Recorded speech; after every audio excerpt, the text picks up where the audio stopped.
Good morning from Liverpool. I like to say it was sunny, but no, it's very wet. This morning we're looking at Genesis chapter 40, the cupbearer and the baker. Some time later, the cupbearer and the baker of the king of Egypt offended their master, the king of Egypt. Pharaoh was angry with his two officials, the chief cupbearer and the chief baker, and put them into custody in the house of the captain of the guard, in the same prison where Joseph was confined. The captain of the guard assigned them to Joseph, and he attended them. After they had been in custody for some time, each of these two men had a dream the same night, and each dream had a meaning of its own. When Joseph came to them the next morning, he saw that they were dejected. So he asked Pharaoh's officials, "Why do you look so sad today?" "We both had dreams," they answered, "but there is no one to interpret them." Then Joseph said to them, "Do not interpretations belong to God? Tell me your dreams." So the chief cupbearer told Joseph his dream. He said to him, "In my dream I saw a vine in front of me, and on the vine were 3 branches. As soon as it budded, it blossomed, and its clustered ripened into grapes. Pharaoh's cup was in my hand, and I took the grapes, squeezed them into Pharaoh's cup, and put the cup into his hand." "This is what it means," Joseph said to him. "The 3 branches are 3 days. Within 3 days, Pharaoh will lift up your head and restore you to your position, and you will put Pharaoh's cup into his hand, just as you used to when you were his cupbearer. But when all goes well with you, remember me and show me kindness. Mention me to Pharaoh and get me out of this prison. I was forcibly carried off from the land of the Hebrews, and even here I have done nothing to deserve being put into this prison." When the chief baker saw that Joseph had given a favourable interpretation, he said to Joseph, "I too had a dream. On my head were 3 baskets of bread. In the top baskets were all kinds of pastries for Pharaoh, but the birds were eating them out of the basket." "This is what it means," Joseph said. "The 3 baskets are 3 days. Within 3 days, Pharaoh will lift off your head and impale your body on a pole, and the birds will eat away your flesh."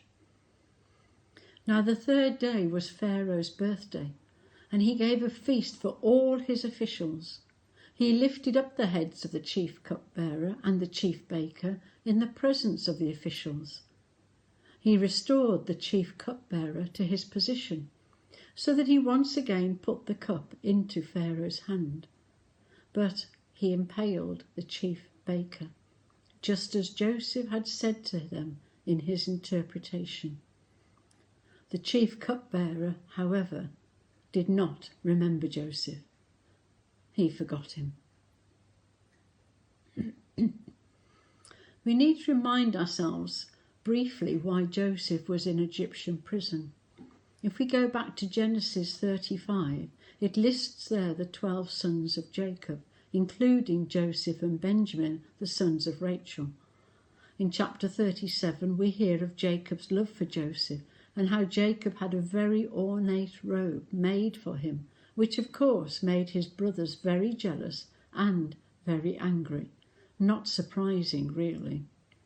And this is where the part of the story becomes very familiar, not least because of Andrew Lloyd Webber and Tim Rice's musical, The Amazing Technicolor Dreamcoat, which recounts how when Joseph's dreams of the sheaves of grain and the sun of moon bowing down to Joseph, this foretold his rising to be very powerful within Egypt. It foretells his family bowing down before him, a younger brother. This further fueled his brothers' jealousy, and they decided to get rid of him. Eventually they sold him to some Midianites, who sold him to Potiphar, the captain of the Egyptian guard.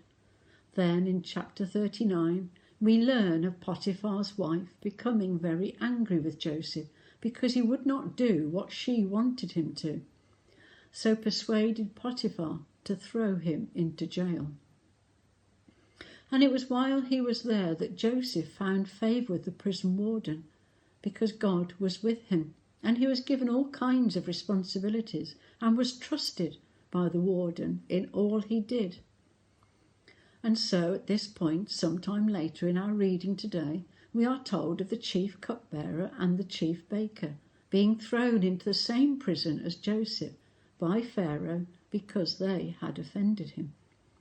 The warden decided that Joseph would be the one to take care of them, and after a while they both had a dream on the same night. But because they did not know what the dreams meant, they were confused. Joseph, after asking what the matter was and being told of the dreams, interpreted them. But he was certain to tell them that it was God working in him, that the interpretations belonged to God, not Joseph. Both dreams, as we heard, related to 3 days, but very different outcomes for these two men. One would be restored, the other put to death.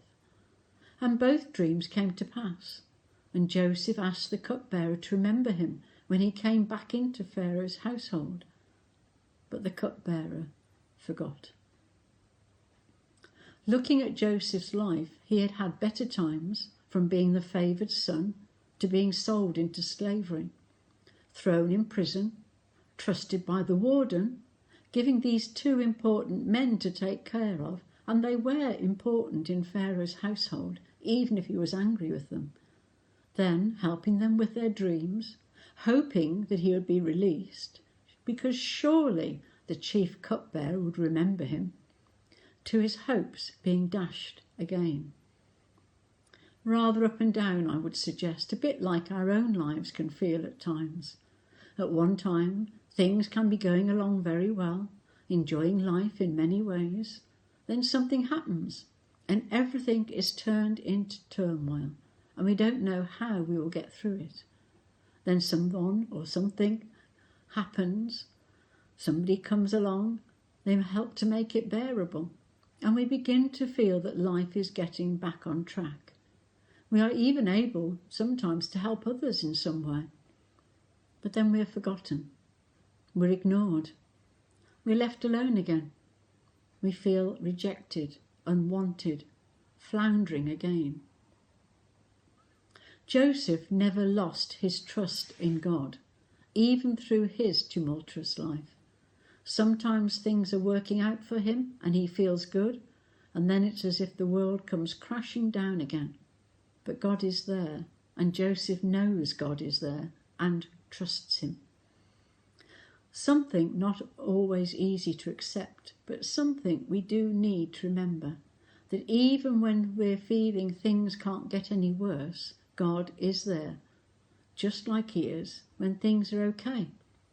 He's there through thick and thin. To Joseph, God's hand was at work everywhere.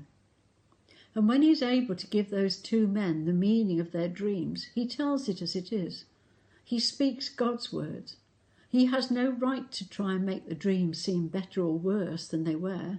He had to give them the message from God as it was given to him. Something we may find difficult at times, because we may want to make the message seem a bit better, to try to sugar the pill as it was.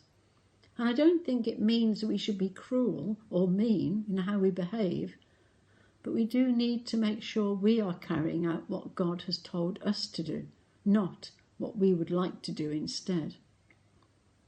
And I don't know about you, but if we had written this story, we would have been tempted to have had a happy ending, that the cupbearer did remember Joseph and recommend him to Pharaoh, that everything happened happily ever after.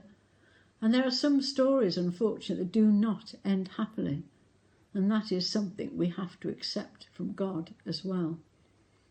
I'm sure Joseph was sure that the cupbearer would remember him, and imagine his disappointment when he realised he had been forgotten and he was not going to be released. We have the end of the story. Joseph didn't. We don't have the end of our story, not even the chapter that we're in at the moment. And I think God is saying to us, just like he was saying to Joseph, trust me, I am here and I know you.